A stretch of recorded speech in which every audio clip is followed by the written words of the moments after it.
Los Encinos State Historic Park is located in the San Fernando Valley with easy access from the 405 and 101 freeways. It is a hidden gem in the middle of both business and residential communities and a perfect place for low-cost local field trips. Surrounded by the city of Encino, the park is a quiet oasis, unknown to many, yet so full of history. And that was one of the reasons why I brought the children here, because it really was helpful to show them local history. And we do study westward expansion, and it's just a perfect place to bring them.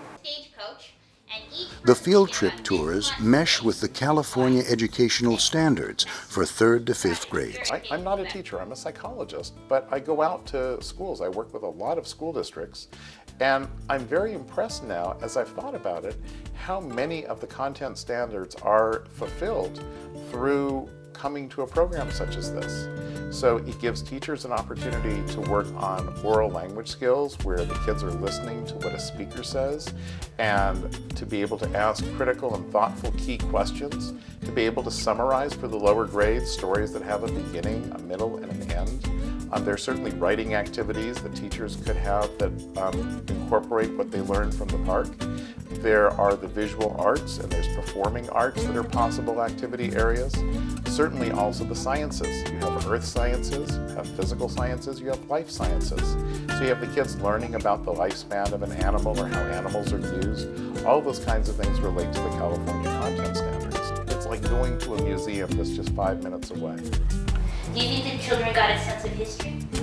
Yes, especially the water supply. You're talking about the springs and the fountains.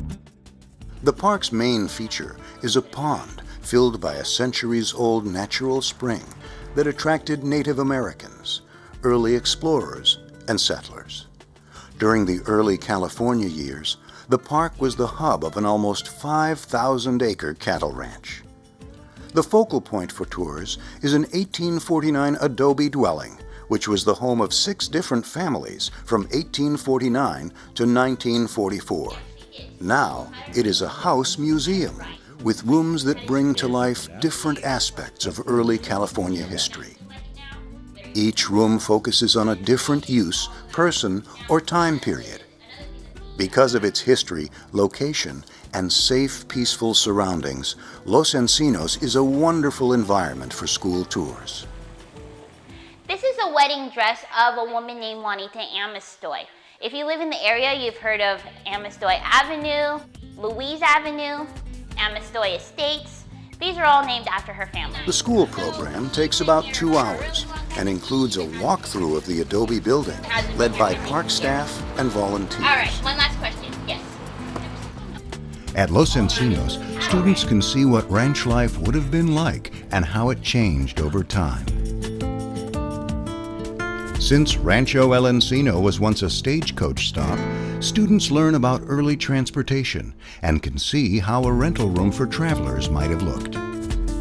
In addition, students see a 130-year-old architectural feature that was uncovered after the 1994 Northridge earthquake, as well as some exposed original adobe brick walls, allowing students to learn about the process of building adobe structures.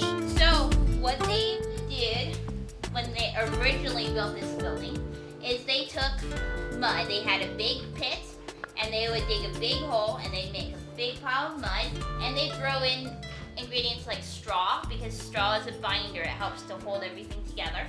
They would also put in charcoal. You guys know what charcoal is? You usually have it in your barbecues. I think that they're fascinated by how some of the adobe bricks are actually made. And that's something that whenever I've seen the tour and they guess and they learn about that, and it's hard for them to figure out what the exact composition is, but once they learn it, that's something that they find very intriguing. You know, they'll look at the beds, they'll look at some of the setups that you have, and they'll comment about, wow, you know, were people shorter, or it really causes them to engage their critical thinking skills, and that's one of the things that I like. And it just happens very naturally. Any of you want to guess what this might be? Am I pointing? What it might be? Butter churner. Butter churner, okay. And the red wheel back there? That looks something like Or something that you grind the beans to make coffee. I was amazed at what a great tour it is, and it's so close in the community, and it's as good as any that I've ever been to where we've had to take long bus rides, and it was very historical, and the children really, I think, learned a lot. Not there yet. Nope, keep going. Tours for classes of 10 or more students can include an age-appropriate hands-on project, which may be adjusted to fit the time and materials available. In the past, students have been given a brief lesson on the language of cattle branding and have designed their own brand, which they have put on a bookmark.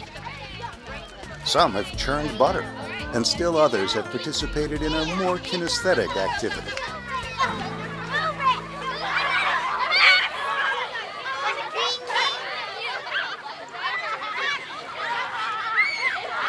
The quiet atmosphere of the park allows for undisturbed tours and personal attention from park staff. It provides a very rich and frankly unexpected opportunity for them to go to a nearby environment that is absolutely beautiful, is well maintained, where they can have a professional quality tour. It doesn't take half a day to get there. They don't have to worry about parking. And what they get out of it then is a very quick, rich educational experience. The park, as well as the pond, is fully enclosed, making the park a safe location for any class.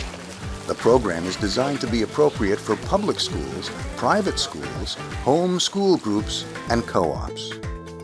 The park is also fully handicapped accessible.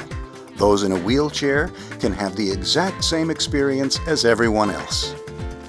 The tour and program can be adapted to meet the educational, physical, and behavioral needs of special education programs. There's no minimum class size required to tour the De La Osa Adobe or use the park. When you bring your class, plan to have a picnic afterward and enjoy the park grounds. There is no charge, and any donations are used to fund educational programs. Los Encinos State Historic Park is located at 16756 Moorpark Street in Encino, California, zip code 91436. You can call the park at 818-784-4849 or send an email to losencinos@parks.ca.gov. My name is Steve Morris, and I've been your announcer today. Thank you for listening.